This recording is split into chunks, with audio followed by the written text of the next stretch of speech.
بارك وسلم عليه. بسم الله الرحمن الرحيم. وبسند متصل منا إلى إمام الترمذي رحمه الله تعالى قال حدثنا أحمد بن منيع قال حدثنا أبو معاوية قال حدثنا عاصم الأحول عن أبي عثمان عن زيد بن أرقم رضي الله تعالى عنه قال كان النبي صلى الله عليه وسلم يقول اللهم إني أعوذ بك من الكسل والعجز والبخل. وبهذا الإسناد عن النبي صلى الله عليه وسلم أنه كان يتعوذ من الهرم وعذاب القبر، وهذا حديث حسن صحيح.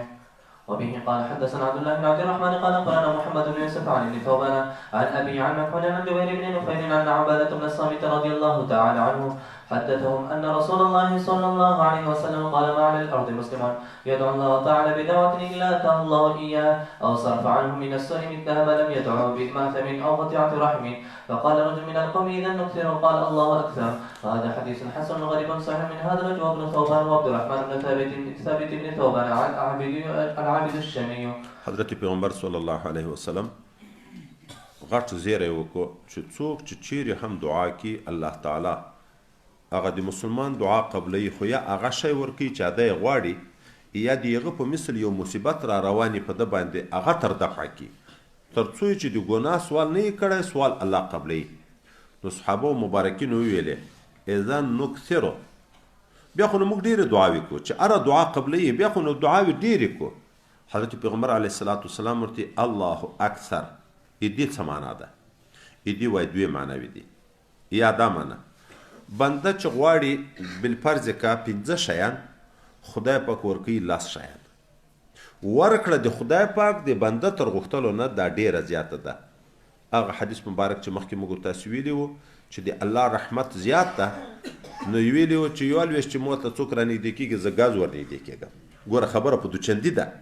چې ګاز رانږدې کېږي زه غېږ ورنږدې کېږم، چې ما ته سوکه سوکه راځي زه په منډه باندې ورځم. یا اکثر دا معنا، یا دومه معنا دا ده تاسو وایئ چې بیا خو به نو موږ ډېرې دعاوې کوو. ولې تاسو څه خیال ده چې د خدای پاک په خزانو کې به کمی راشي؟ نه، د خدای خزانې ډېرې دي، هغه نه کمیږي. کله یو سړی د یو چا نه په دا انسانانو کې غوښتنه یو وارې وکړي، دوه وارې وکړي، بل وارې ذاتې شرمېږي چې خو دغه غریب سره به هم نه وي. د الله په خزانو کې کمی نه راځي چې سوال نه کې خفه کېږي، چې ته تومره ډېر سوال ورته کې الله تعالی دغومره خوشحاله کېږي. نو د خدای پاک په خزانو کې کمبود نشته. دا خیال مه کوئ چې دعا غوښتنې مې ډېرې وکړې نور به د الله په خزانو کې ذاتې شی ور ختم شوي. نه، د خدای پاک خزانې ختمېدن نه لري. چې ټوله دنیا موږ تاسو حدیث ویلی و د آدم علیه السلام نه نیولې تر قیامته چې څومره انسانان دي چې ټول ژوندي په یوه میدان کې وي او د ټول عمر سوالونه په یوه ځای وکړي. هر سړی د خپلو سلو کلو مثلا د زندګۍ ټول ضرورت وغواړي، خدای پاک ټولو ته په دا یوه ځای باندې ورکړي، د الله تعالی په خزانو کې د ستنې د سر غوندې کمی هم نه راځي. نو سړی دا کېږي نه، ستړی کېږي نه چې سوالونه مې ډېر وکړه، داسې نه چې نور به بیا الله تعالی ناراضه شي چې دومره ډېرې غوښتنې کوي. نه، د الله خزانې بیخي ډېرې دي چې څومره ډېر سوالونه کوي. سوال دعا ده، دعا عبادت ده، عبادت په ډېروالي خدای پاک خوشحاله کېږي، خفه کېږي نه. وبه قال حدثنا سفيان بن وكيع قال حدثنا جرير عن منصور عن سعد بن عبادة قال حدثني البراء رضي الله تعالى عنه أن النبي صلى الله عليه وسلم قال إذا أخذت مضجعك فتوضأ وضوءك للصلاة ثم اضطجع على شقك الأيمن ثم قل اللهم أسلمت وجهي إليك وفوضت أمري إليك وألجأت ظهري إليك رغبة ورهبة إليك إلى ملجأ ولا ملجأ منك إلا إليك آمنت بكتابك الذي أنزلت وأنزلت ونبيك الذي أرسلت فإن مت في ليلتك مت على الفطرة. قال فرددتهن لأستذكره فقلت آمنت برسولك الذي أرسلت فقال قل آمنت بنبيك الذي أرسلت. وهذا حديث حسن صحيح وقد روي من غير وجه عن البراء رضي الله تعالى عنه ولا نعلم في شيء من الرواية ذكر الوضوء إلا في هذا الحديث. یعنی اودس اول ورځم ذکر شو چې په اوداسه سړی څومره ذکر وکړي نو ټوله شپه خدای پاک سړي ته په ذکر کې لیکي. بیا نو د شپې چې په هر حال کې راویښ شو دعا کوي، دعای قبلېږي. خو هلته موږ تاسو ویلي وو چې که اودس نه هم ذکر د پرېږدي نه، نو دلته مې چې دا د اوداسه قید په دغه یوه روایت کې راغلی ده. ډېرو روایتو کې د اوداسه ذکر نشته ورسره چې څومره دا دعا وکړه. نور دا خبره بار موږ واورېده چې نبی علیه السلام چې صحابي ته دعا وروښوه هغه یو ټکی پکې بدل کړو وبنبیک الذي ارسلت په ځای ویلې وبرسولک الذي ارسلت نبی علیه السلام ورته ویل نه چې ما درته ویلې هغه به وایي په دغه ځای کې موږ تاسو ویلو چې تصوف وایي چې کوم ذکر چې شیخ سړي ته وښیي نو په هغه طریقه په هغه ذکر کې به کوشش کوي به انسان ترقي کوی شي او که د ځانه چې طریق نه اما لږ ثواب ډیر شي کوشش شروع کړي او کار خراب شي. وبه قال حدثنا عبد بن حميد قال حدثنا محمد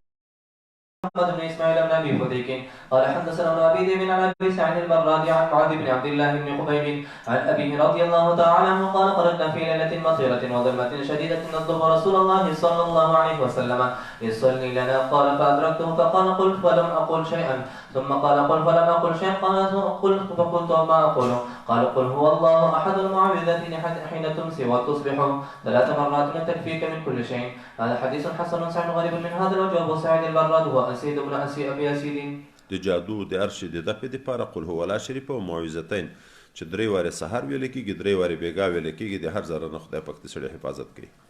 وبه قال حدثنا ابو موسى محمد بن المثنى قال حدثنا محمد بن جعفر قال حدثنا شعبة يزيد بن قمير عن عبد الله بن بصر رضي الله تعالى عنهما قال نزل رسول الله صلى الله عليه وسلم على ابي فقال فقربنا اليه طعاما فاكل منه ثم اوتي بتمر فكان ياكله ويلقينا باصبعيه جمع السبابة والوسطى. قال شعبة وظني فيه ان شاء الله والقلنا بين اصبعين ثم اوتي بشراب فشربه ثم ناوله الذي عن يمينه قال فقال ابي واخذ بيده من دعوته ادع لنا فقال اللهم بارك لهم فيما رزقتهم واغفر لهم وارحمهم. هذا حديث حسن صحيح. حضرت پیغمبر علیه الصلاة والسلام سر دا یو ځای کې ذکر کو چې ماړی وخوړه بیا خرما ورته راوړه چې خرما یې خوړې دا د خرما او د زړو په باب کې 2 خله عبارت راغله فکان یاکله ويلقى النوا باصبعيه دا بل روایت کې بین اصبعین چې باصبعيه شي بیا وای دا معنی زړی د خرما بیا راواخیست په دغه 2 ګوتو مبارکو بیا کېښی باصبعین په دغه معنی او بین اصبعین چې ګوته په دغه 2 ګوتو زړی راواخلی وایي چې نو بین اصبعین په داسې عنوان او باصبعی په داسې عنوان. وبه قال حدثنا محمد بن اسماعيل قال حدثنا موسى بن اسماعيل قال حدثنا حفص بن عمر الشني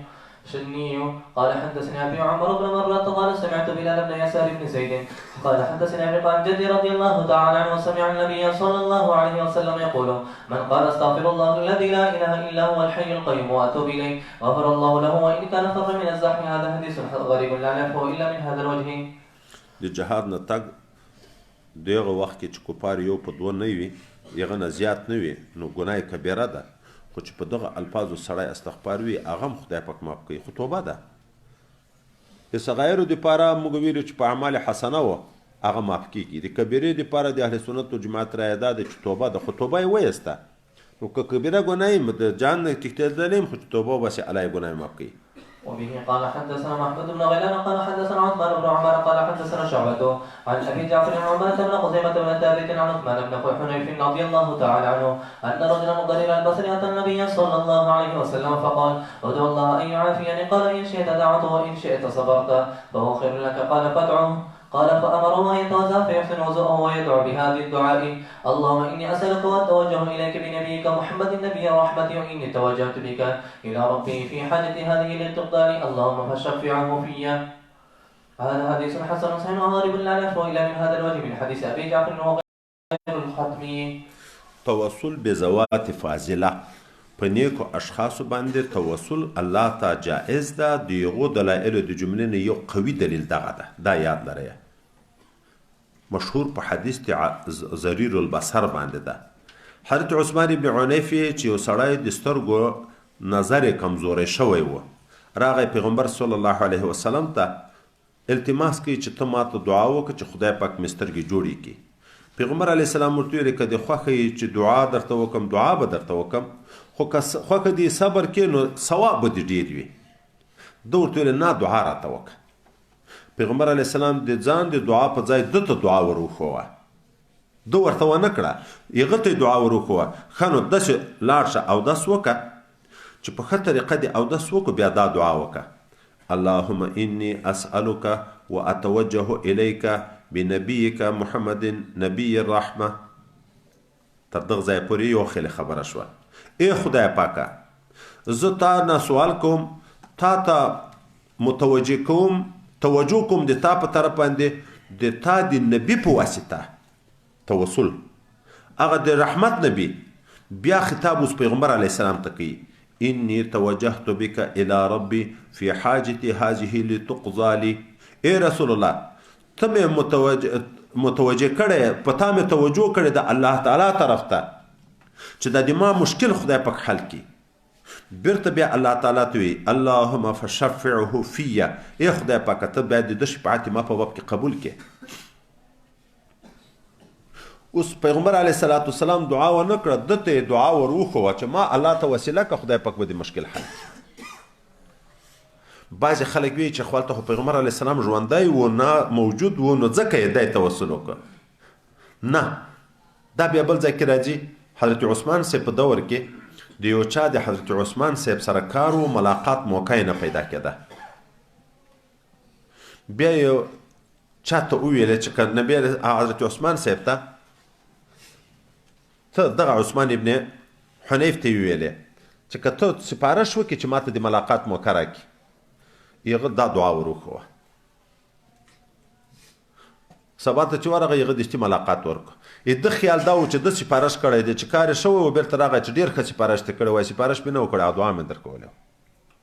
د حضرت عثمان صاحب په دور کې دا دلیل خیرات شریف چې ده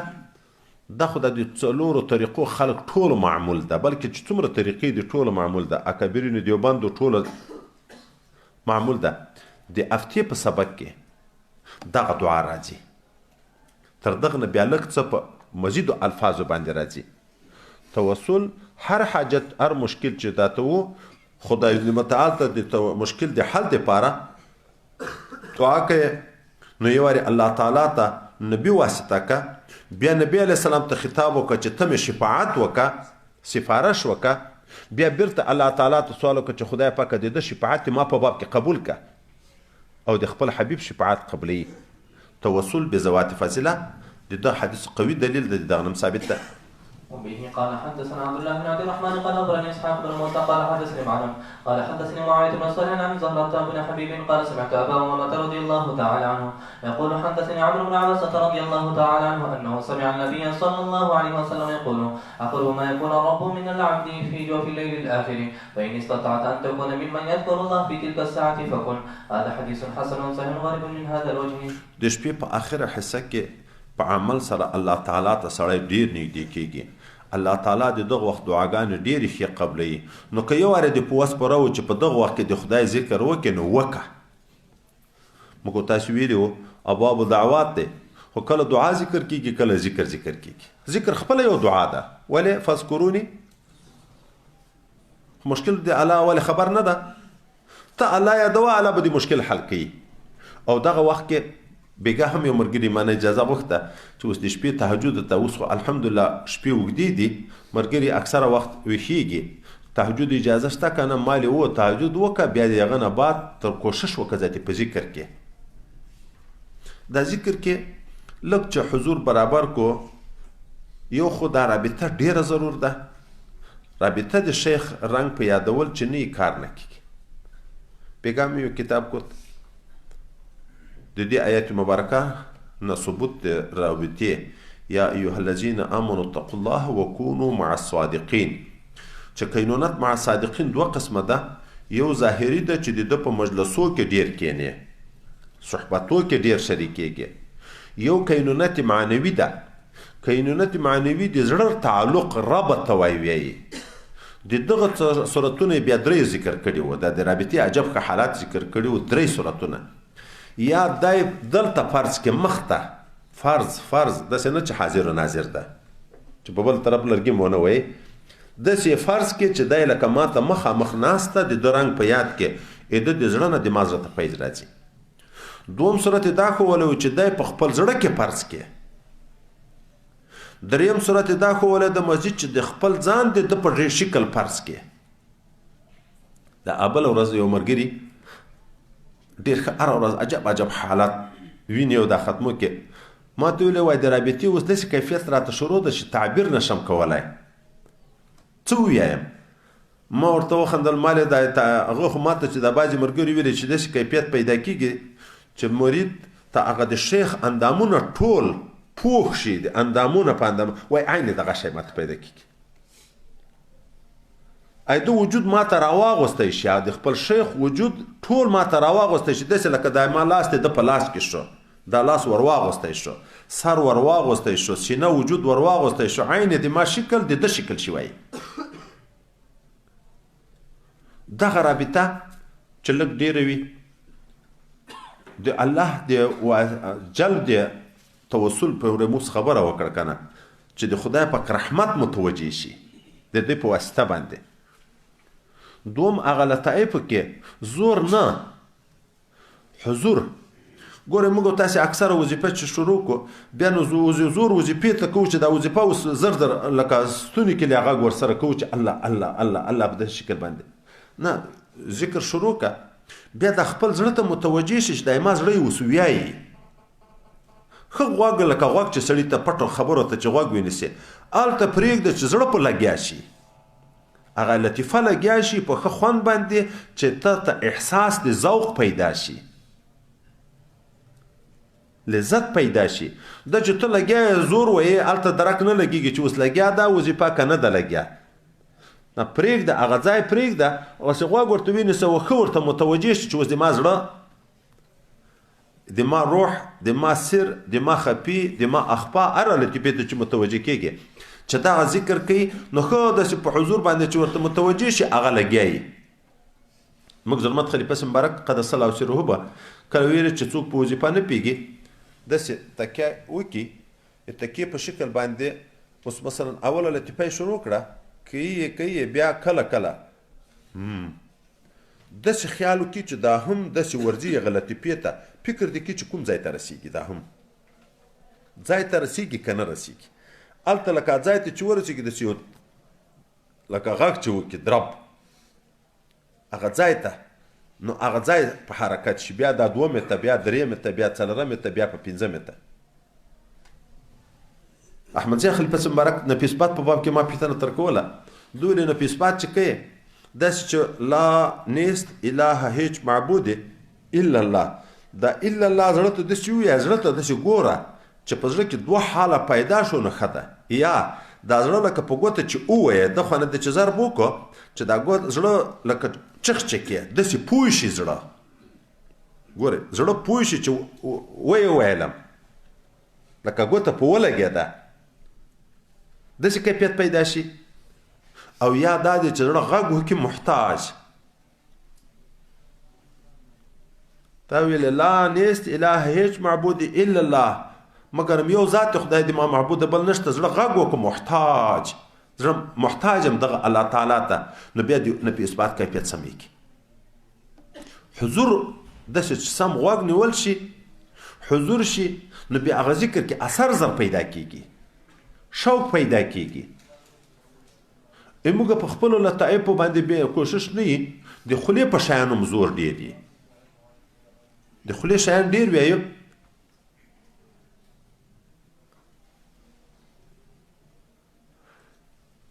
هلته زړه کې خوند نه یې راته پیدا شوی کنې چې یو وارې خوند پیدا شي بیا یې پرېښی نه شي چې هلته زړه کې خوند پیدا شي د عشق ځای خو محبت خو زړه ځای ده چې هلته خوند پیدا شي ته جګېدی نه شي یعنې ما ته داسې ملګري ویلي دي چې 4 غنټې ناست یم جګېدی نه شمه 4 غنټې د سهار د لمانځه نه بعد ناست یم په وظیفه باندې چې سر راپورته کوم 11 بجې خو زه په دا نه یم پوه شوی چې 15 منټه تېر شوي دي که نه دي تېر شوي دومره خوند وایي راته پیدا شي وبه قال حدثنا ابو الوليد الدمشقي قال حدثنا وليد بن مسلم قال حدثنا عقيل بن معدان انه سمع ابا دوس اليحصبي يحدث عن ابن عائد اليحصبي عن عباده بن عزاقرة رضي الله تعالى عنه قال سمعت رسول الله صلى الله عليه وسلم يقول ان الله عز وجل يقول ان عبدي كل عبد الذي يذكر وهو ملاق قرنه يعني عند القتال هذا حديث غريب لا يعرفه الا من هذا الوجه وليس اسناده بالقوي دا چې د جهاد په میدان کې د کافر سره مخامخ یې په اسلحو سنبال یې په دغه وخت کې الله نه یېروي قرن مقارن مقابل سره نو کامل بنده دغه ده چې خدای پاک ته په دغه حال کې توجه وي چې د جنگ هغه ډېر حال د ورختایي هم وي کله د اعتماد او د غرور هم وي چې په ځان باندې راځي خو الله وی چې د ما کامل بنده هغه ده چې په دغه وخت کې هم زه یاد یم زه نه ویرېږم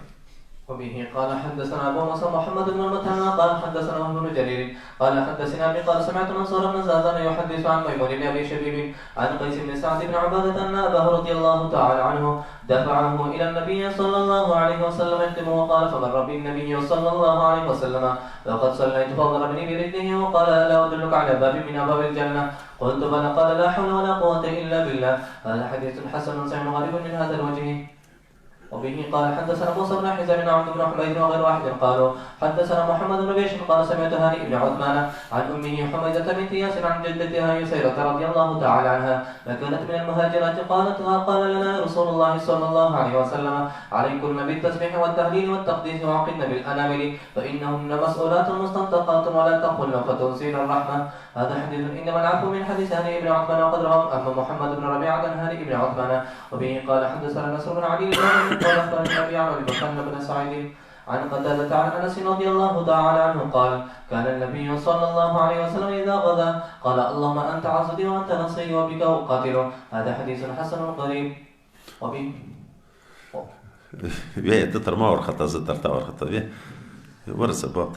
وبه قال حدثنا ابو عمرو مسلم بن عمرو الحذاء المدني قال حدثني عبد الله بن نافع عن حماد بن ابي حميد عن عمرو بن شعيب عن ابي عن جده رضي الله تعالى عنه ان النبي صلى الله عليه وسلم قال خير الدعاء دعاء يوم عرفه وخير ما قدر والنبيون من قبلي لا اله الا الله وحده لا شريك له له الملك وله الحمد وعلى كل شيء قدير. هذا حديث حسن غريب من هذا الوجه. حماد بن ابي حميد ومحمد بن ابي حميد وابي ابراهيم الانصاري المدني وليس به بالقري عند اهل الحديث. حضرت قیس بن سعد بن عباده وی زه خپل پلار پیغمبر علیه السلام ته د خدمت لپاره ورکړی وم. یو ورځ پیغمبر علیه السلام په ما تېرېدو ما لمونځ کړی و بیا یې په پښه وچښولم او راته ویې ویلې زه په یو دروازه د دروازو د جنت تا ته ښوونه ونه کړم. ما ورته ویل راته ویې که ده ویلې لا حول ولا قوة الا بالله ویایه. مخکې که تاسې یاد ابو موسی اشعري ته ویلي وو خو هغه په خپله ویلې ده تر واورېده یا یو حسن وفاق و چې یو شی در ونه کړم چې د جنت د خزانو نه راغلی لا حول ولا قوة الا بالله. دلته خپل خادم ته ویایي چې داسې لیار در ونه کړم چې د جنت د دخول لیار ده لا حول ولا قوة الا بالله. دا بل روایت کې صحابیه ویایي چې پیغمبر علیه الصلاة والسلام موږ ته وویلې ای ښځو تاسې هم سبحان الله ویایئ لا اله الا الله ویایئ د خدای پاک تقدیس صفایي بیانوئ سبح قدوس ربنا ورب الملائکة وروح کلمات ویایئ خو وعقدن بالانامل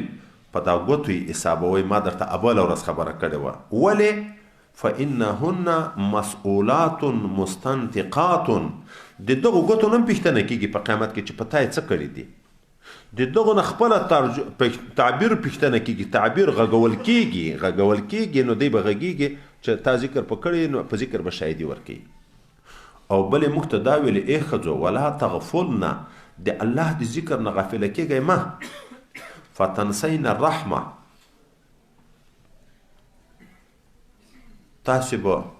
خپل ځان ویر کوئ د رحمت نه. تاسو به خپل ځان ویر کوئ د رحمت نه. ولې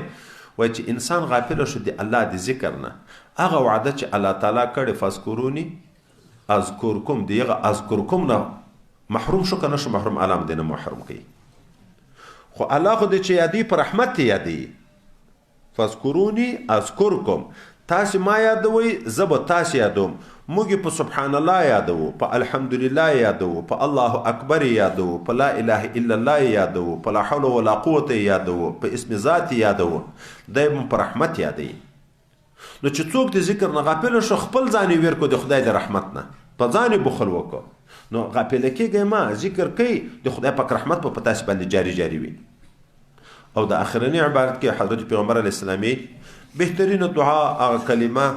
چې ما او انبیاء سابقین ویل د والنبیون من قبلی هغه دا کلمه ده چې لا اله الا الله وحده لا شریک له له الملک وله الحمد وهو على كل شيء قدیر. عقیده ده اصول د دین د ټولو انبیاء مشترک دي. دا کلمه عقیده ده عقیده د ټولو شریک ده. تر دغه نه خبره شته نه چې وای نه مسلمان ورته ویل کېږي د خدای پاک په وحدانیت چې څوک اقرار ونه کړي خو مؤمن نه بلل کېږي. هغه مخکې مې ویلي افضل ذکر لا اله الا الله. دلته بیا مزید دغه نور الفاظ هم دي ورسره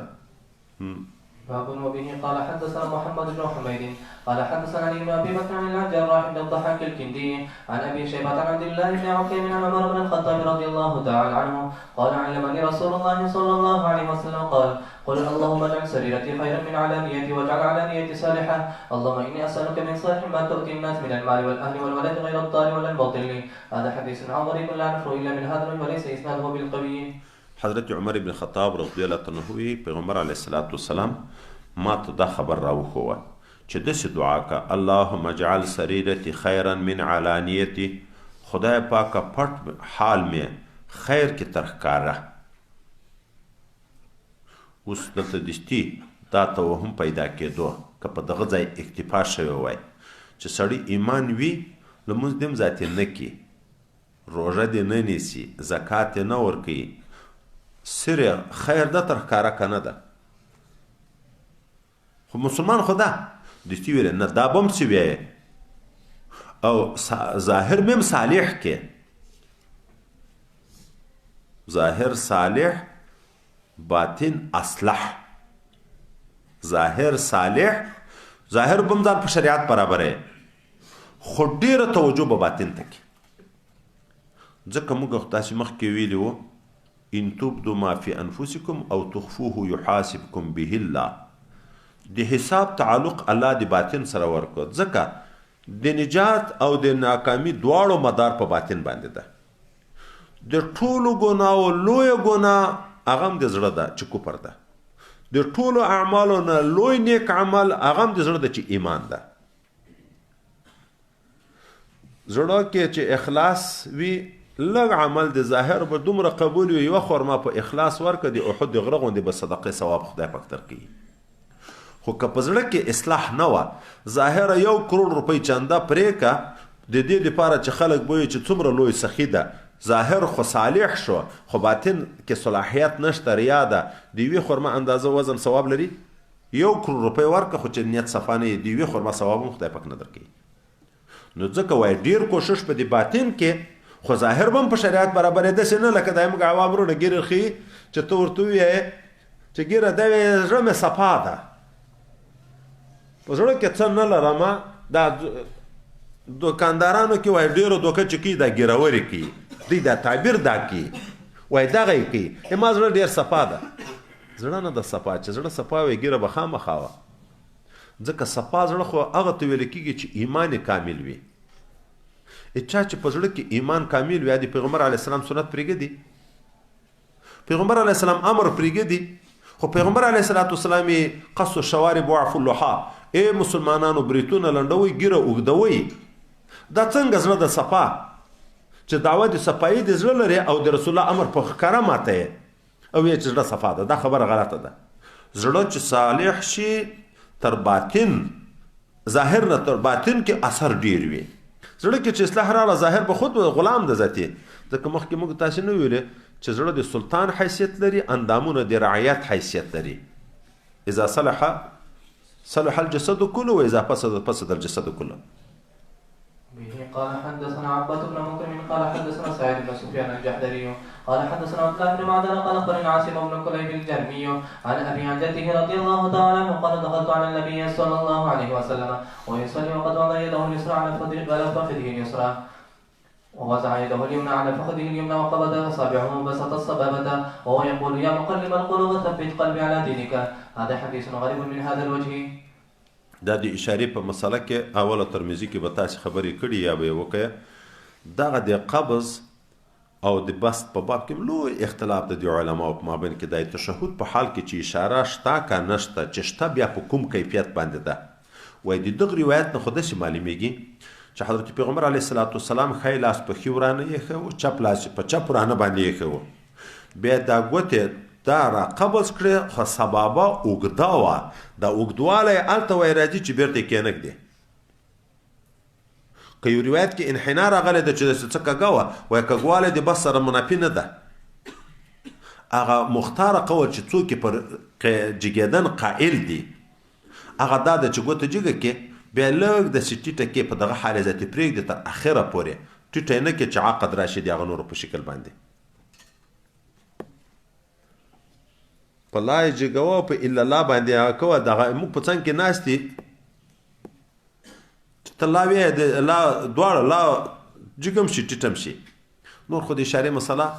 امام مسؤلیت نه د په اول طرف کې به تاسې ویلي که نه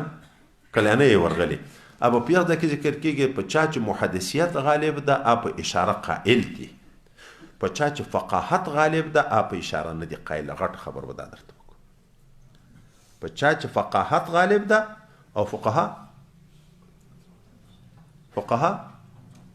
اعلم الناس بالحديث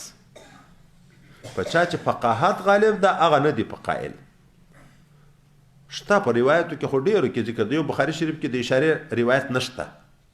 د نور اکثر روایتو کې خو شته خو اوس هم شته دغه کې لوی اختلاف د ذاتي څوک په کراهیت قائل دي څوک په سنتیت څوک په وجوب څوک په اباحت څوک په څه باندې قائل دي نور لزاح چې وګورو شرح وقایه چې وګورو بشیر معشی وګورو علی الاصح ټکی باندې بیا نو 14 کتابه تقریبا په دې دي د موږ په فقها او د احناف کې چې نشته 14 کتو کتابونه په دې دي چې شته دواړه طرفونه اقوال شته کې نور ذاتي زنب کې غږیږم اقوال شته مفتی نه یم مفتیان ګوره دا مفتیان چې دي دغه نه پښتنه کوي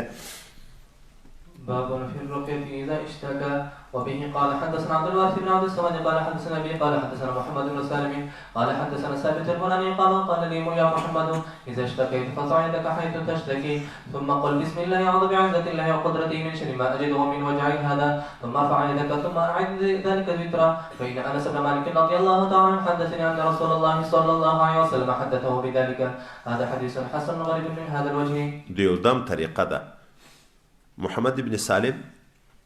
تابعی ده دا د استاد ثابت بنانی نه روایت نقل کوي هغه ورته وی چې ما ته ویل یا محمد د ګوري محمد ابن سالم د خپل شاګرد ته وی چې در باندې راغی کوم ځای دی چې خوګېدو په یغه ځای باندې د خپل خی لاس کېږ د دسی وی بسم الله اعوذ بعزة الله وقدرته من شر ما اجد من وجع هذا بیا پورته بیا یې کېږده بیا یې دغه ویه 3 وارې یا 15 وارې یا 7 وارې تاق نو هغه مرض به د خدای پاک ورسره وکړي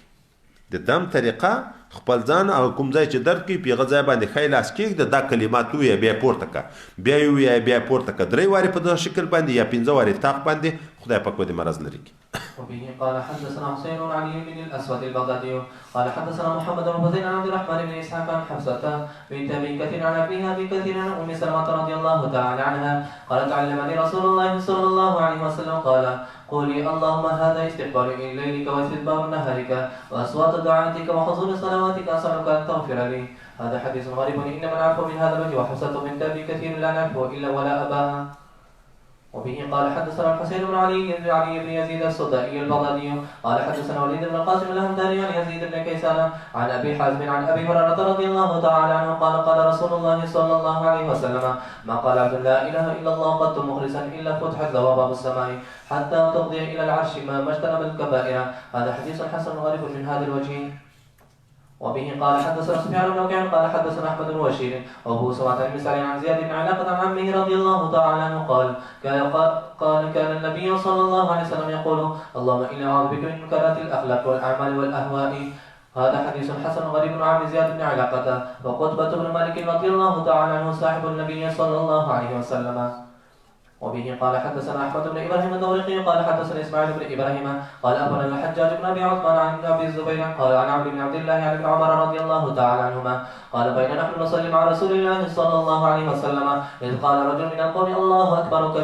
كبير والحمد لله كثيرا وسبحان الله بكرة واصيلا فقال رسول الله صلى الله عليه وسلم للقائل كذا وكذا فقال رجل من القوم انا يا رسول الله صلى الله عليه وسلم قال عجبت لها فتحت لها باب السماء قال ابن عمر رضي الله تعالى عنهما ما تركتهن من سمعت من رسول الله صلى الله عليه وسلم هذا حديث غريب حسن صحيح من هذا الوجه وحجاج بن ابي عثمان وحجاج بن ميسرة الصواب يقنى ابا الصلت ووثيقة عند اهل الحديث بس دلته باب شتا برسيره باب اي الكلام احب الى الله